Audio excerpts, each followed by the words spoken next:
semana passada, ou melhor, no começo dessa semana, eu e a senadora Ana Amélia abordamos aqui a questão do contrabando, o excepcional prejuízo que o contrabando causa ao nosso país. Segundo as estatísticas, inclusive citadas aqui pela senadora Ana Amélia, o ano passado o Brasil perdeu de receita 115 bilhões de reais e o pior, houve um acréscimo de 15% em relação ao ano de 2014. Então, nós apresentamos, eu e a senadora Ana Amélia, um projeto que tem como objetivo ajudar na solução, na redução deste grande problema. Atualmente, o contrabandista, que causa um prejuízo enorme à economia brasileira, tanto no que se refere à criação de empregos, aos investimentos de novos empreendimentos e à perda de receita da União, dos estados e dos municípios. A pena para o contrabandista é de 2 a 5 anos. Nós fizemos aqui nesse projeto de lei 85, PLS 85, de 2016, uma equivalência da pena do contrabandista com a pena do traficante de drogas. Por quê? Nas reportagens que nós assistimos a semana passada, no final de semana, os contrabandistas são presos e depois nós recebemos as informações da própria imprensa, da reportagem, que aquele contrabandista já foi preso 1 vez, 2 vezes, 3 vezes, 4 vezes, 5 vezes, porque a punição é muito leve e, portanto, compensa transformar aquele delito numa atividade rotineira e permanente por parte das quadrilhas. E elas são todas respaldadas por grupos, por corporações econômicas que enriquecem à custa do empobrecimento do nosso país. Neste projeto PLS 85, eu e a senadora Ana Amélia, nós aumentamos a pena de reclusão de 2 a 5 anos para 5 a 15 anos e multa. No parágrafo 3º, aumenta-se a pena de 1/6 a 1/3 se o contrabando é praticado mediante transporte aéreo, marítimo ou fluvial. Por quê? Porque esse tipo de contrabando aéreo, marítimo e fluvial é próprio das grandes organizações econômicas que os fazem. Portanto, merece um acréscimo de pena de 1/6 a 1/3 quando este contrabando é praticado mediante transporte aéreo, marítimo ou fluvial. Porque somente as grandes quadrilhas têm condições de usar aviões e barcos para esse transporte do contrabando. Nós justificamos, senhor presidente, no projeto o seguinte: o contrabando deve ser reprimido e combatido com mais eficiência e eficácia, porque nocivo ao mesmo tempo ao erário, às empresas brasileiras, a seus empregados e aos consumidores.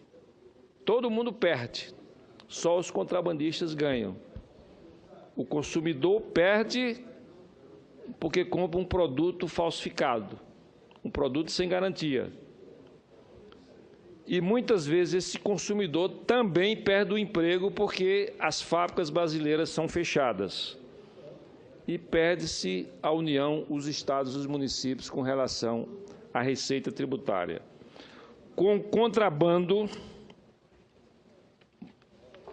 indubitavelmente, perde o Estado, que deixa de arrecadar tributos, perdem as empresas brasileiras porque sofrem concorrência extremamente desleal, perdem também, consequentemente, os empregados dessas empresas, porque postos de trabalho são colocados em risco, por fim, perde os consumidores, perde porque os sujeitos a adquirir produtos falsificados que podem fazer até mal à saúde.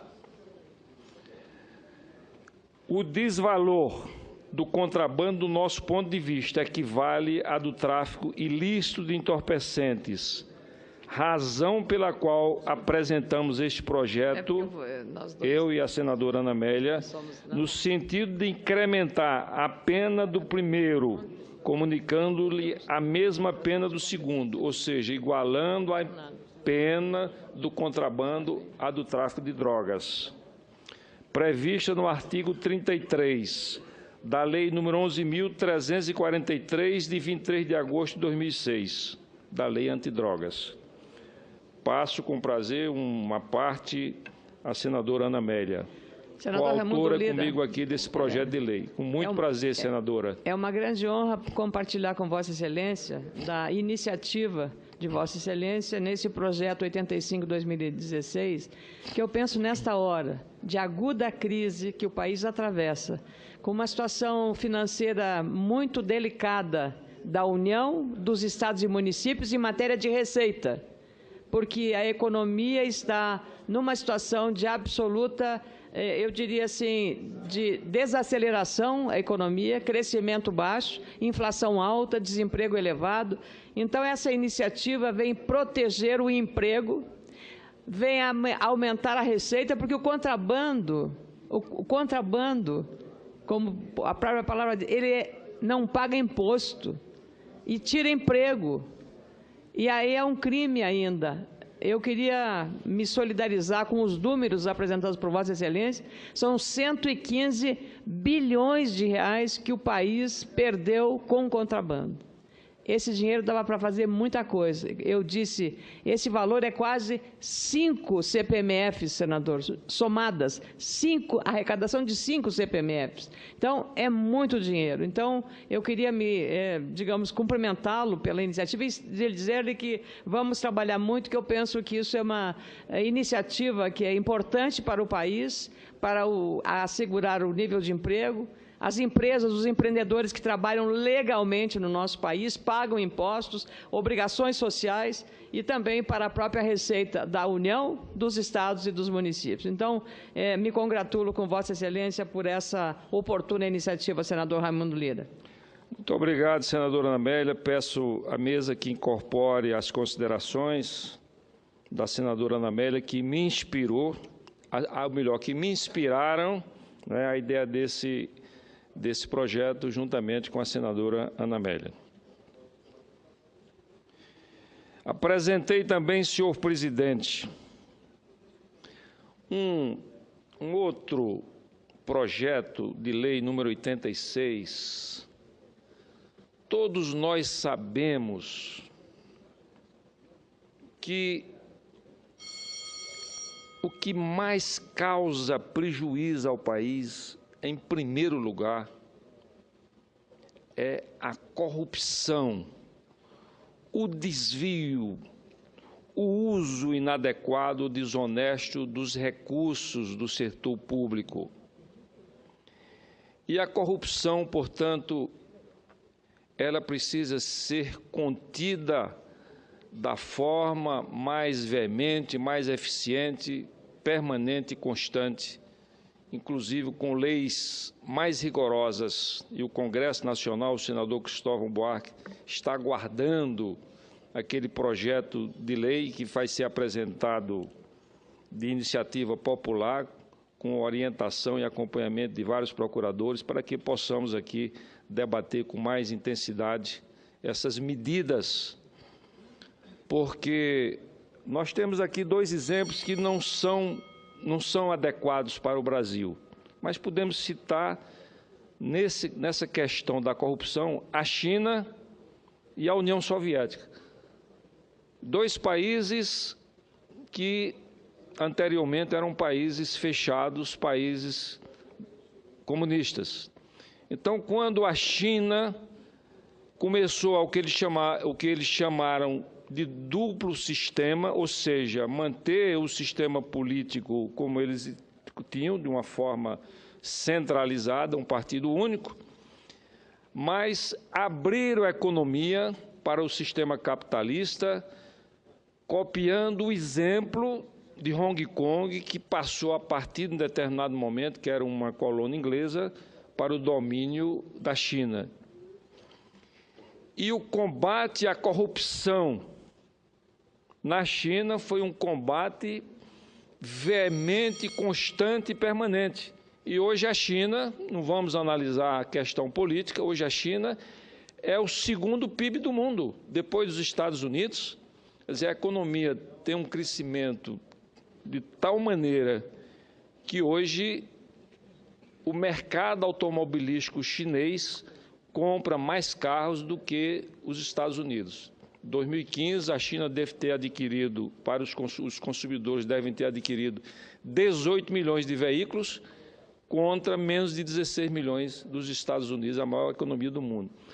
Paralelamente, a Rússia, ao se abrir para o sistema capitalista, não teve o cuidado de coibir com a mesma veemência a questão da corrupção na Rússia. E a Rússia, que era um país tecnologicamente mais adiantado do que a China, era um país mais avançado do ponto de vista da ciência, da pesquisa e da tecnologia. Hoje é um país chamado de emergente. E o mundo todo sabe que o que mais prejudicou a economia da Rússia foi exatamente a corrupção, a intensidade da corrupção, né?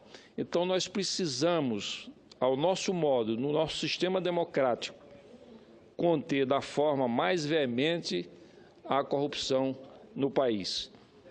Então, senhor presidente, eu apresentei o projeto 86/2016. No seu parágrafo único do artigo 61, a publicação do instrumento de contrato ou de seus aditamentos, em forma resumida na imprensa oficial. Esse é o que a lei atual determina, que as licitações, não é, sejam publicadas de forma, os contratos que são firmados com as empresas sejam divulgados de forma resumida na imprensa.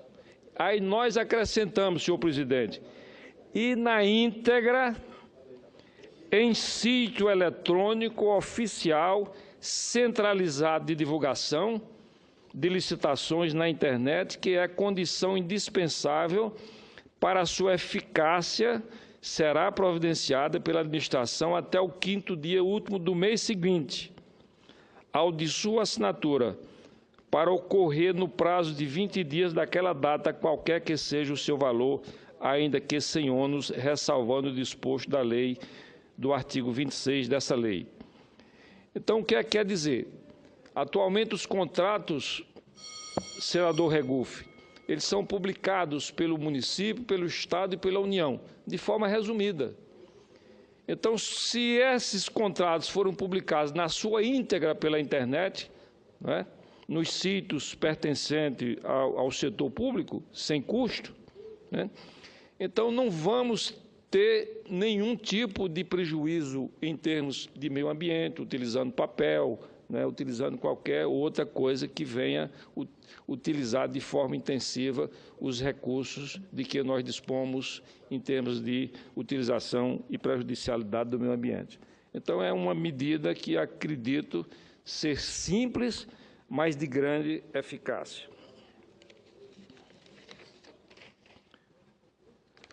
Apresentamos também, senhor presidente, um projeto de lei número 87 de 2016, que no seu artigo 19, parágrafo 9º, os planos de saneamento básico deverão priorizar o atendimento de áreas dotadas de estabelecimento de ensino e de saúde. Então, se um município vai construir um hospital, né, então que seja priorizado a construção daquela unidade numa rua, numa localização em que já tenha saneamento básico. Porque nós sabemos que a falta de saneamento do país, ela acarreta um grande prejuízo ao sistema de saúde brasileiro e, naturalmente, um grande prejuízo à saúde das pessoas. Então, as crianças precisam ser protegidas e, logicamente, a saúde da população brasileira com mais razão. No seu parágrafo 2º, no seu item 2º, priorizar planos, programas e projetos que visem a implantação e ampliação dos serviços e ações de saneamento básico nas áreas ocupadas por populações de baixa renda e nas áreas dotadas de estabelecimentos de ensino e saúde. Ou seja, o contrário do que nós acabamos de dizer. Quando for instalar escolas, ou hospitais, ou unidades de saúde, priorizar as áreas que têm saneamento básico, né? Da mesma forma, quando for fazer saneamento básico, implantação do saneamento básico, priorizar as áreas que têm escolas e unidades de saúde. Então, nós estaremos conciliando as duas coisas de uma forma que vai reduzir os gastos da saúde do nosso país e melhorar a qualidade de vida da população, principalmente das crianças. Nos últimos anos, a difusão dos serviços públicos de saneamento básico no Brasil apresentou alguns avanços. No entanto, é preciso reconhecer que a implantação desses serviços tem ocorrido de maneira bastante lenta e gravemente desigual, se considerar diferentes realidades geopolíticas do país. Dentre os mais prejudicados com falta de saneamento, contam-se crianças e a classe mais empobrecida. Com relação ao ensino e estudo, o Centro de Pesquisas Políticas Sociais da Fundação Getúlio Vargas, de 2008, apontou que, em termos de impacto na educação, havia uma diferença de 30% no aproveitamento escolar entre as crianças que têm e as que não têm acesso ao saneamento básico. Senador Cristóvão Buarque, especialista nessa área. Situação que causará reflexos ao longo da vida, pois os estudantes com pior aproveitamento tendem a ser os menos qualificados e, portanto, terão menos salários na sua vida profissional. No Brasil, 12 mil escolas não têm esgotamento sanitário, segundo o Censo Escolar de 2009. Isso corresponde a quase 8% das unidades com capacidade para atender cerca de 20 milhões de crianças. Além disso, em quase 20 mil escolas, a água consumida pelos alunos não é filtrada e 800 não têm sequer redes de abastecimento de água, senhor presidente. Eu agradeço a generosidade de Vossa Excelência pelo tempo e queria aqui encerrar as minhas palavras fazendo uma breve homenagem à cidade da Paraíba, do Espírito Santo, uma das mais antigas, que completou no dia 7 de março 120 anos, né? É a cidade de Augusto dos Anjos, o maior poeta da história da Paraíba e reconhecido nacionalmente. Portanto, eu levo o meu abraço para a cidade de Cruz do Espírito Santo. Antes de sair daqui da tribuna, senhor presidente, eu passo uma parte aqui, concedo uma parte ao meu amigo senador Regufe.